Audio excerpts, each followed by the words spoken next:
ख्रिस्तामध्ये आपणा सर्वांना सलाम. उपासना कार्यक्रमाच्या नवीन भागात आपले मनपूर्वक स्वागत. मागील भागात आपण पाहिले की प्रभू येशू ख्रिस्ताची खरी ओळख पेत्राने कबुली केली आणि येशूने शिष्यत्वाचा खरा अर्थ स्पष्ट केला. आजच्या भागात आपण अद्भुत घटनांचा अभ्यास करणार आहोत.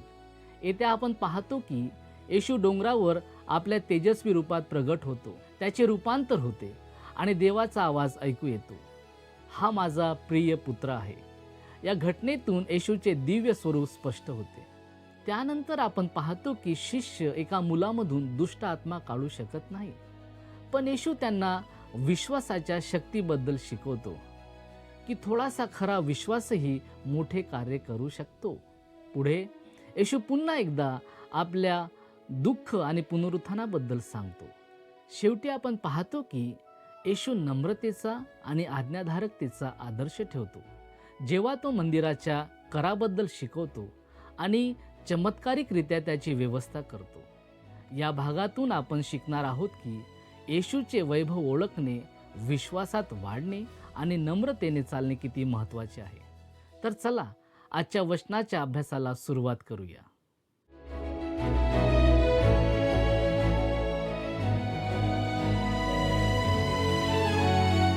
प्रभू येशू ख्रिस्ताच्या मधुर नावात आपणास सलाम. आपणा सर्वांचे उपासना कार्यक्रमामध्ये हार्दिक स्वागत. आजच्या अध्ययनात आपण अध्याय 17चा अभ्यास करणार आहोत. यामध्ये आपण जे विषय हाताळणार आहोत ते येणेप्रमाणे आहेत: येशूचे रूपांतर, भूताने पछाडलेला मुलगा आणि अविश्वासू शिष्य, आणि येशू चमत्कार करून कर भरतो. आता आपण येशूचे रूपांतर याविषयी अभ्यास करू. अध्याय 16च्या शेवटी आपण नमूद केल्याप्रमाणे त्या अध्यायातील शेवटचे वचन या अध्यायाशी संबंधित आहे. कारण जेव्हा आपल्या प्रभूने हे विधान केले तेव्हा त्याला नक्की काय म्हणायचे होते याचे स्पष्टीकरण या वचनात मिळते. वाचूया आपण मत्याचं शुभवर्तमान अध्याय 16 आणि वचन 28.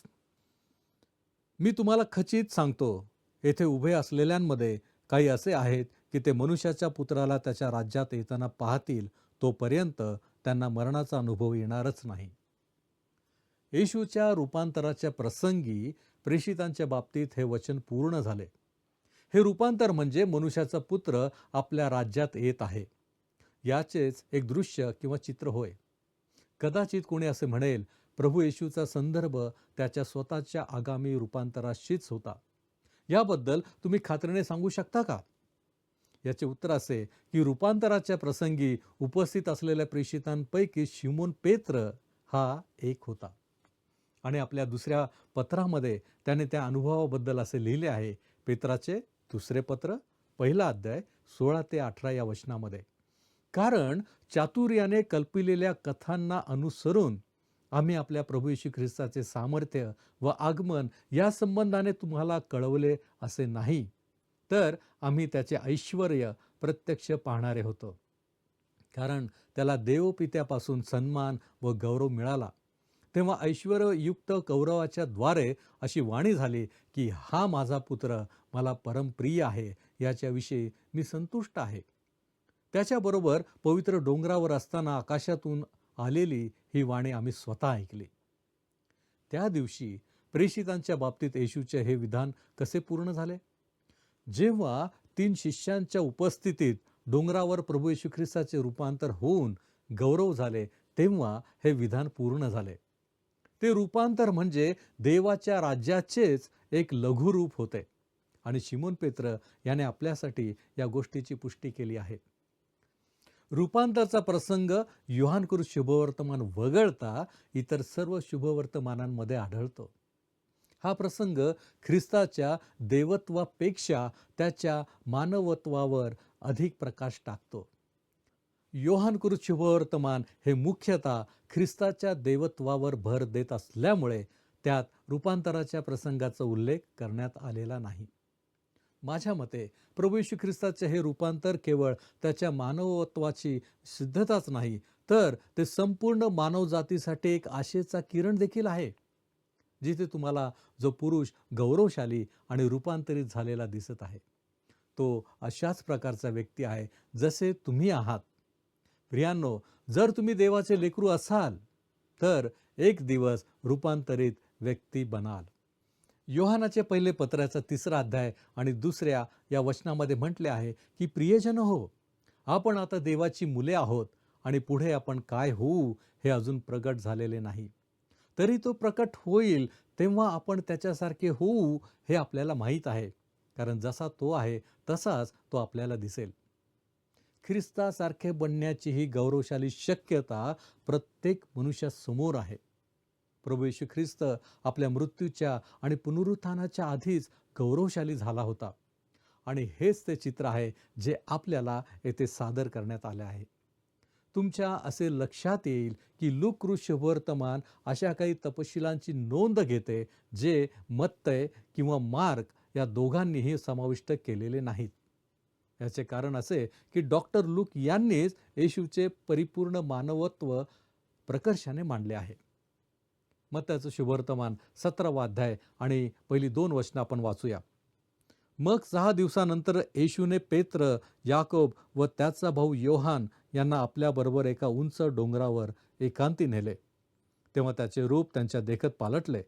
त्याचे मुख सूर्यासारखे तेजस्वी झाले आणि त्याची वस्त्रे प्रकाशासारखी शुभ्र झाली. त्याचा चेहरा सूर्यासारखा चमकला. हा प्रकाश त्याच्यावर बाहेरून एखाद्या स्पॉटलाईट प्रमाणे पडण्याऐवजी त्याच्या आतूनच बाहेर पडत होता.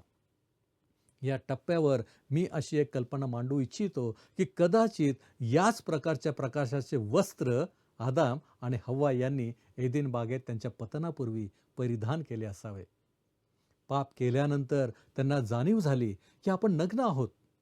याचा गर्भित अर्थ असा की त्यापूर्वी ते नग्न नव्हते आणि त्यामुळेच माझा असा विश्वास बनतो की त्यांनी याच प्रकारच्या प्रकाशाचे वस्त्र परिधान केले होते आणि येशूचे जे मानवी स्वरूप होते त्याचेच हे रूपांतर झाले होते.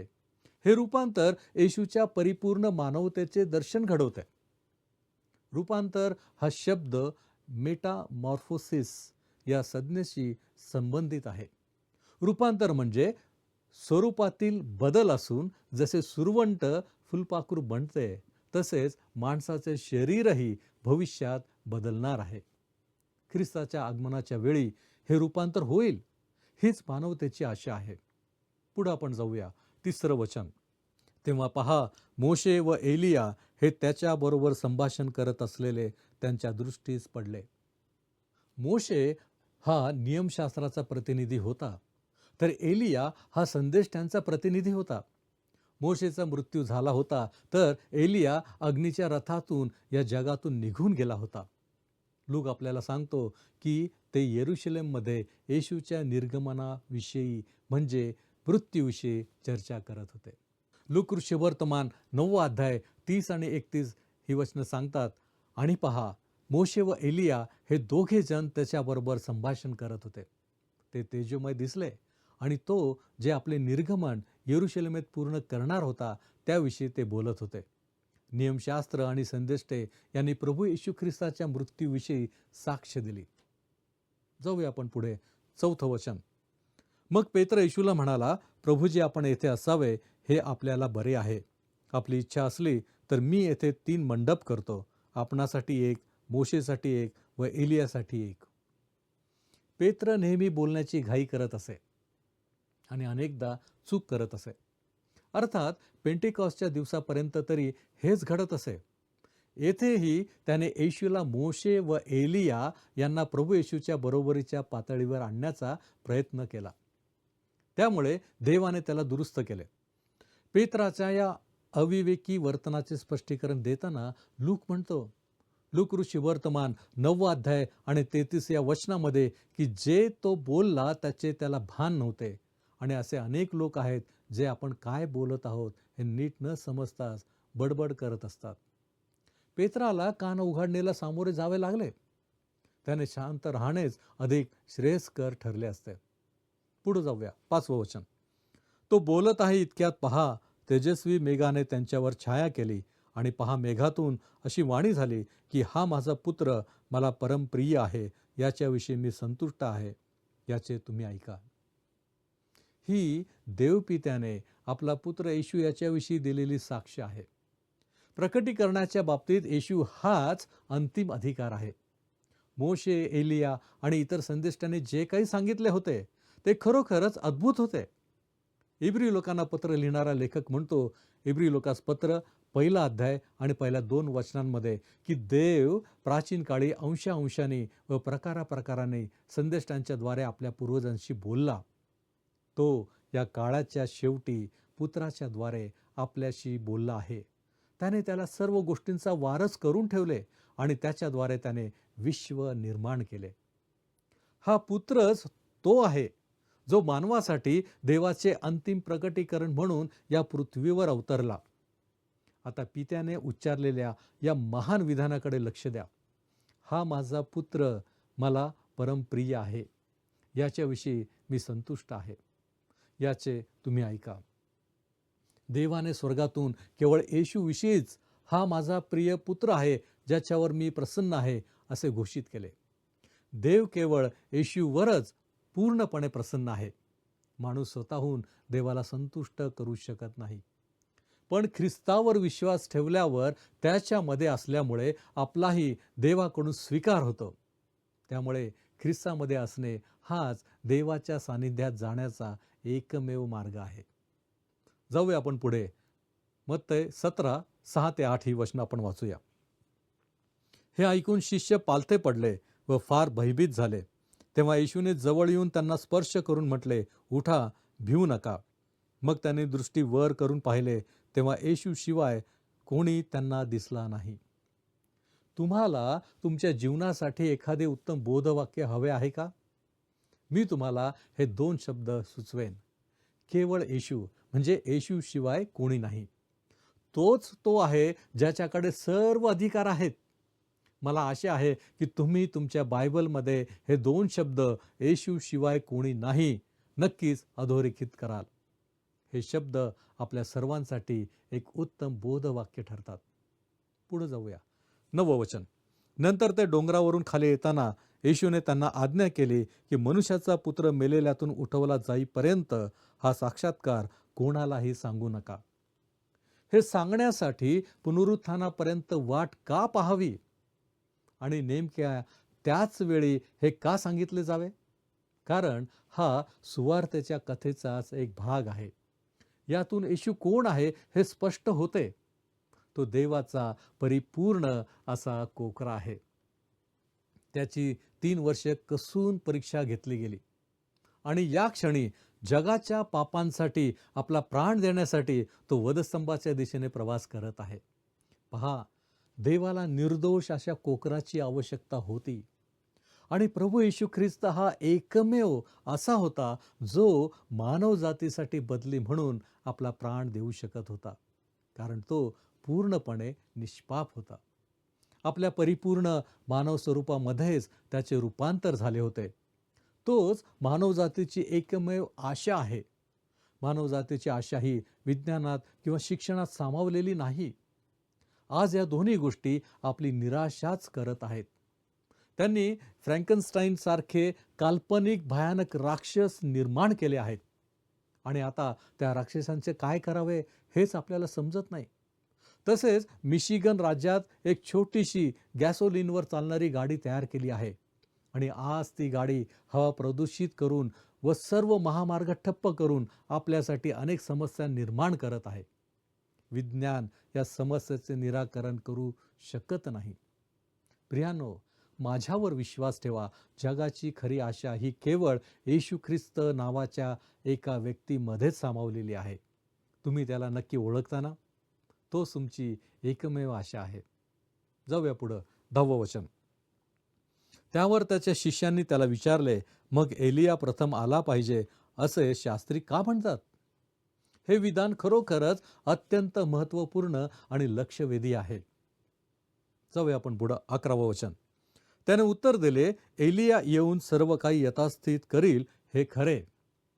येशूने त्यांना उत्तर दिले आणि म्हणाला, एलिया खरोखरच आधी येईल आणि सर्व गोष्टींची पुनर्स्थापना करेल.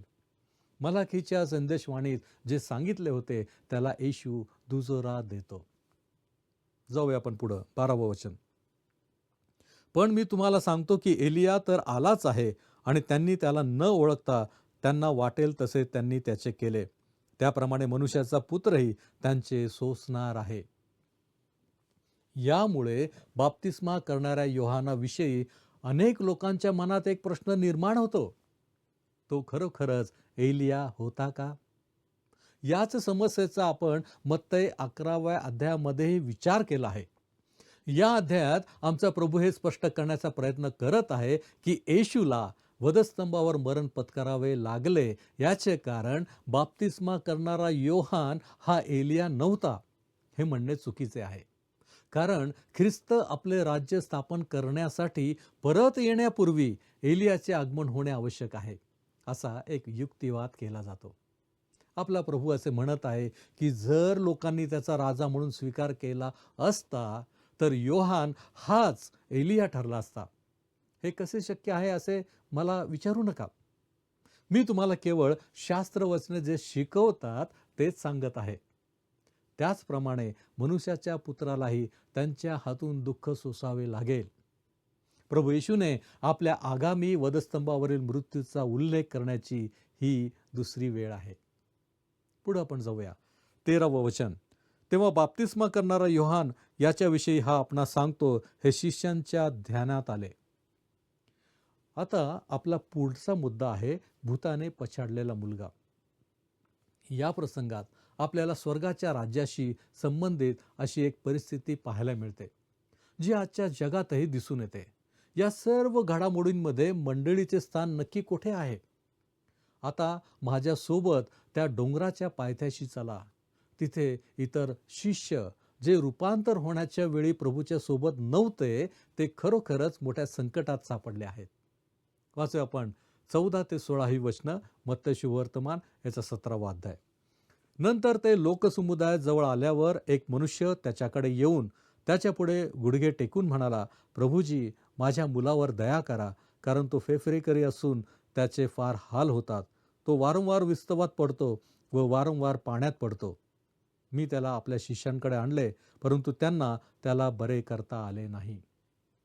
येशूच्या निदर्शनास आणलेल्या प्रकरणांपैकी हे कदाचित सर्वात वाईट प्रकरण होते. ही एक दुःखद परिस्थिती होती, कारण शिष्य असमर्थ होते. हे आजच्या भूतग्रस्त आणि वेड्या झालेल्या जगातील मंडळीचे चित्र आहे. या वेड्या जगात मंडळी असमर्थ का आहे? कारण तिच्याकडे पुरेसे मानसशास्त्र, पुरेशा पद्धती किंवा पुरेसा पैसा नाही. तिच्याकडे या सर्व गोष्टी आहेत, पण मंडळीला खऱ्या अर्थाने त्यांची गरज नाही. या माणसाला येशूला म्हणावे लागले, मी त्याला आपल्या शिष्यांकडे आणले होते, पण ते त्याला बरे करू शकले नाहीत. पुढचं वचन आपण पाहू 17. तेव्हा येशूने उत्तर दिले, अरे रे, हे विश्वासहीन व कुटील पिढी, मी कोठवर तुमच्याबरोबर राहावे, कोठवर तुमचे सोसावे, त्याला येथे माझ्याजवळ आणा. विश्वासहीन व कुटील पिढी हा त्याचा शब्द आजच्या काळातील मंडळीला आणि कदाचित वैयक्तिकरित्या तुम्हाला व मला उद्देशून असेल. त्याला माझ्याकडे आणा. येशू हा महान वैद्य आहे. प्रियांनो, तुमची समस्या त्याच्याकडे घेऊन जा. 18वं वचन वाचूया.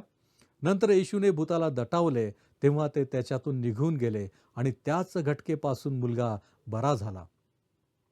प्रभूने आपल्या शिष्यांना धमकावले आणि मग त्याने भूताला धमकावले.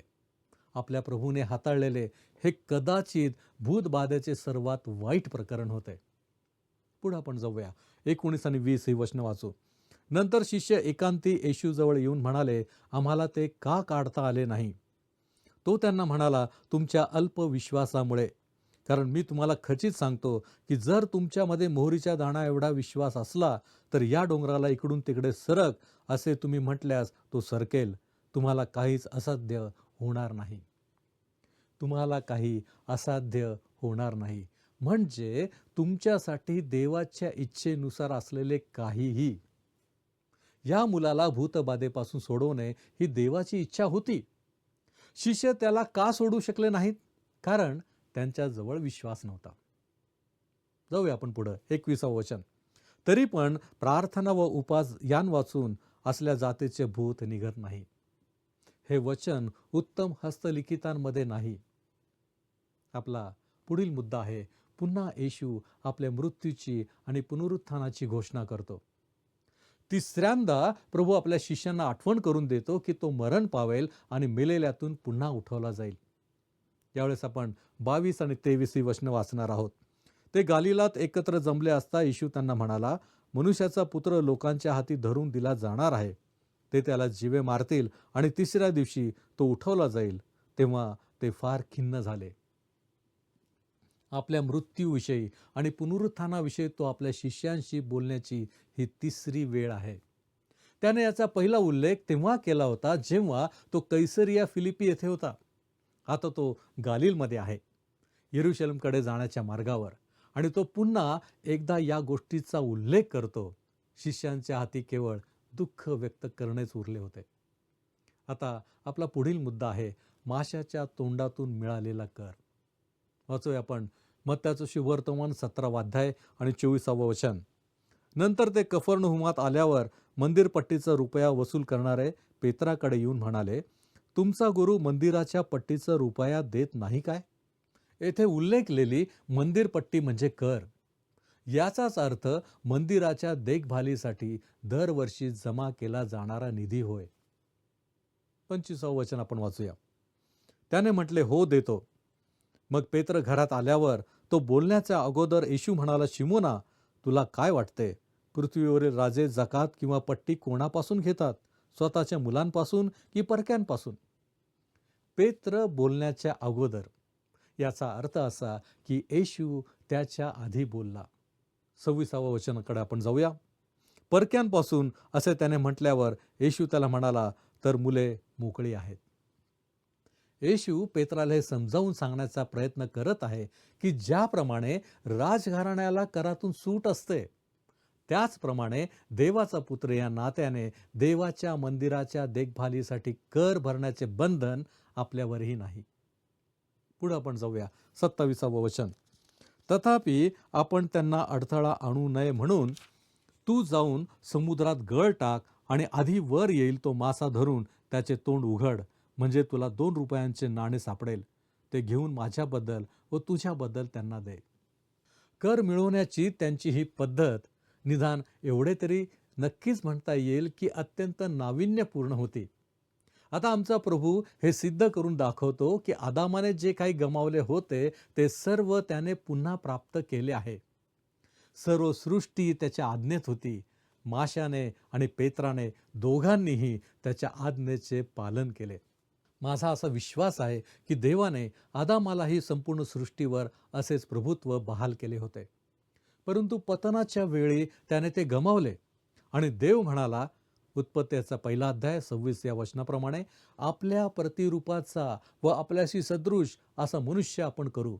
समुद्रातील मासे, आकाशातील पक्षी, ग्रामपशु, अवघी पृथ्वी आणि पृथ्वीवर रांगणारे सर्व प्राणी यांवर ते सत्ता चालवतील. रूपांतराच्या प्रसंगात आपण पाहतो की मनुष्य आपल्या मूळ उद्देशाकडे पुन्हा परतला आहे. तर कर पैशाच्या प्रसंगात आपण पाहतो की मनुष्य आपल्या मूळ कर्तृत्वाकडे पुन्हा परतला आहे. प्रियांनो, माझी खात्री आहे की आज आपण काही नवीन गोष्टी शिकलो आहोत. देव करो आणि याविषयी अधिक जाणून घेण्याविषयी आम्हा प्रत्येकाला प्रभूचे सहाय्य लाभो. आपण प्रार्थना करूया. सर्व सृष्टीच्या निर्माणकर्त्या आमच्या प्रेमळ प्रभूजी, आम्ही तुझ्या नावाला धन्यवाद देतो. प्रभूजी, खरोखर बाप्पा, तू आमच्या बाबतीत सर्व काही जाणणारा देव आहेस आणि म्हणूनच प्रभूजी वेळोवेळी तू आम्हाला मार्गदर्शन करतो, सहाय्य करतो, यासाठी की आम्ही योग्य मार्गावरती चालावं, जो मार्ग तू आम्हाला नेमून दिलेला आहे. आणि म्हणूनच प्रभू परमेश्वरा, तुझ्या वचनाच्या द्वारे तू आमच्याशी बोलत असताना तुझ्याविषयी देखील आम्हाला अनेक गोष्टी तू शिकवतोस, सांगतोस. प्रभू, या सर्व गोष्टी आमच्या अंतःकरणामध्ये राहाव्यात, त्याप्रमाणे आमच्या दैनंदिन जीवनामध्ये आम्ही आचरण करावं. म्हणून आज आम्ही आमचं लक्ष तुझ्याकडे लावण्याचा प्रयत्न करतो. तू आमचा स्वीकार कर आणि आम्हाला आशीर्वादित कर. येशू ख्रिस्त आमचा प्रभू याच्याद्वारे मागतो, म्हणून तू ऐक. आमेन. प्रभूची कृपा आपणाबरोबर सदैव असो.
प्रियांनो, आजच्या भागातून आपण शिकलो की येशू केवळ एक शिक्षक नाही, तर तो देवाचा प्रिय पुत्र आहे. त्याचे वैभव आणि दिव्यता रूपांतर घटनेतून स्पष्ट होते. या अनुभवाने शिष्यांचा विश्वास अधिक दृढ झाला. आपण पाहिले की विश्वास किती महत्त्वाचा आहे. येशूने शिकवले की जर आपल्याकडे मोहरीच्या दाण्यासारखा विश्वास असेल तरीही आपण अशक्य गोष्टी साध्य करू शकतो. यामधून आपल्याला समजते की विश्वासाचा आकार नाही, तर त्याचा खरेपणा महत्त्वाचा आहे. तसेच येशूने नम्रतेचा आदर्श दाखवला. तो देवाचा पुत्र असूनही नियमाचे पालन करतो आणि इतरांसाठी आदर्श ठेवतो. यामधून आपण शिकतो की नम्रता आणि आज्ञाधारकता हे खऱ्या विश्वासाचे लक्षण आहे. पुढील भागात आपण पाहणार आहोत की येशू नम्रता, क्षमा आणि देवाच्या राज्यात मोठेपणाबद्दल काय शिकवतो. तोपर्यंत विश्वासात वाढत राहा, नम्रतेने चालत राहा आणि येशूच्या वैभवाला आपल्या जीवनात अनुभवत राहा. धन्यवाद.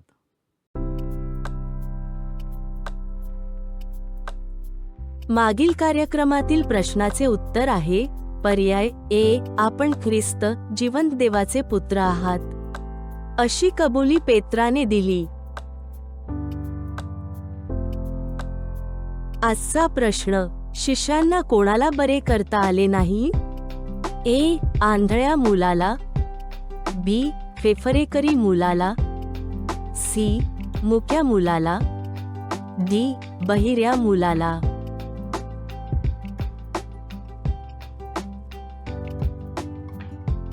प्रियांनो, या प्रश्नाचे उत्तर उद्या सकाळी 6 वाजण्याच्या आधी पर्याय ए, बी, सी किंवा डी लिहून आपले नाव, पत्ता आणि ठिकाण यासोबत मोबाईल नंबर 7021474742 वर SMS किंवा व्हॉट्सॲप करा.